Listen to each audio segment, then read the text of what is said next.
கோட்டக்குப்பம் கோட்டைமேடு பகுதியில் நீர் ஓடையில் ஆக்கிரமித்து கட்டப்படும் கழிவறை கட்டிடத்தை அகற்றக் கோரி தமிழக முதல்வருக்கு கிராம பஞ்சாயத்து மனு அளித்துள்ளது.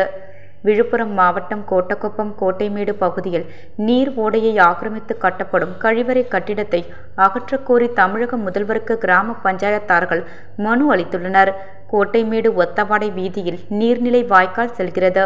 அதில் சபரி என்பவர் ஆக்கிரமிப்பு செய்து கழிவறை கட்டி வருகிறார்.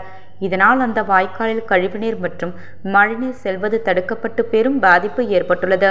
இதனால் பொதுமக்களுக்கு சுகாதார சீர்கேடு ஏற்படுவது மட்டுமல்லாமல் நோய்களை பரப்பும் கொசு உற்பத்தியாகி குழந்தைகள் முதல் பெரியவர்கள் வரை பாதிக்கப்படும் அபாயம் ஏற்படும் அவலம் உள்ளது. பொது இடத்தை ஆக்கிரமிப்பு செய்து சபரி என்பவர் கட்டி வரும் கழிவறை கட்டிடத்தை நகராட்சி ஆணையர் உடனே அகற்றி நடவடிக்கை எடுத்து பொதுமக்களை பாதுகாக்க வேண்டும் என்று கிராம பஞ்சாயத்தாளர்கள் கோரிக்கை மனு அளித்துள்ளனர்.